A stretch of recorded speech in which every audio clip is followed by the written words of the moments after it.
Hello there, I'm Rich Preston. Welcome to the programme.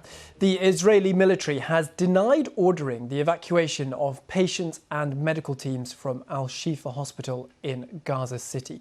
It said it had agreed to expand and assist the evacuation following a request by the hospital's director. The Israeli military claims Hamas has a command centre in tunnels below Al-Shifa. That's something that Hamas has denied. As well as patients and medical staff, large numbers of displaced people are sheltering in the hospital. Let's go live now to Juliette, Touma, Director of Communications for the UN's Relief and Works Agency for Palestine Refugees. Juliette, good to get you on the programme. Thank you for being with us. Just give us a sense of what the latest is at Al-Shifa as you're hearing it.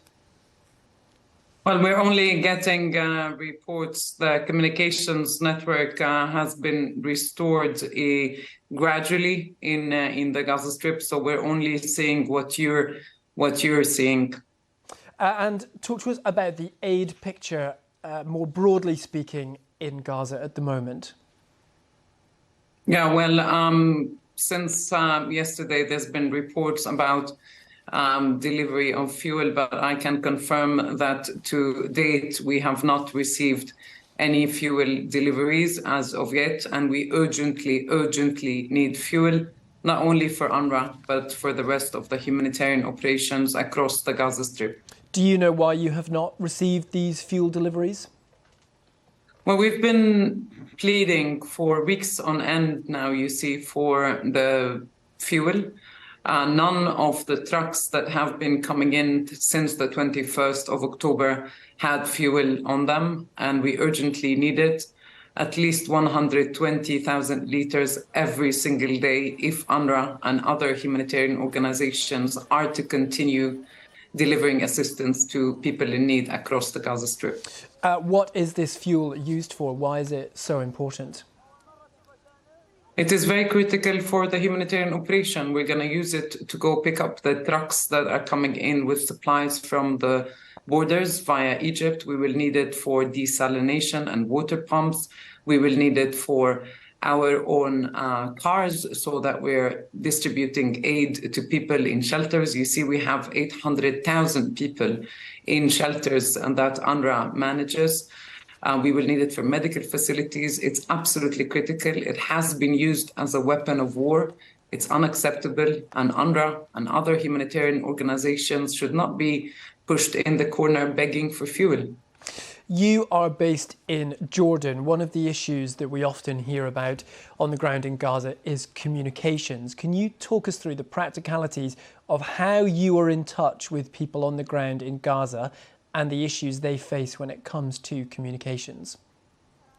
Well, like I said, there's been a total communications blackout over the past hours. It is now gradually being restored.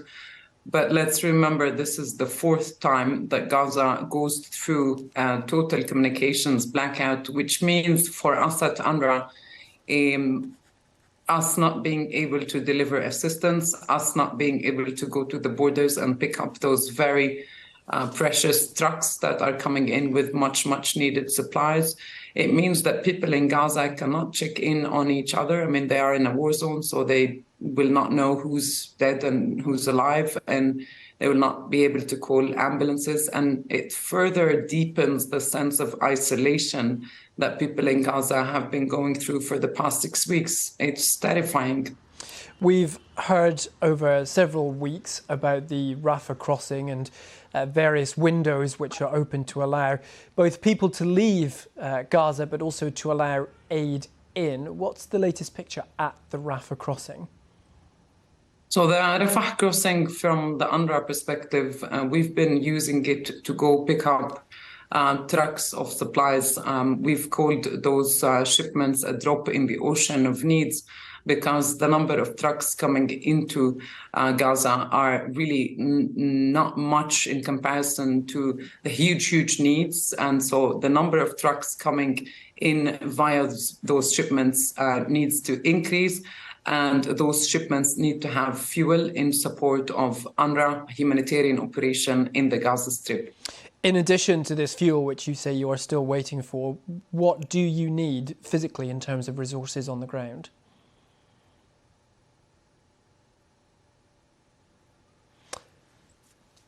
And I think we may have lost Juliette Touma there from the United Nations Relief and Works Agency for Palestine refugees. But let's bring Jack Watling into the conversation.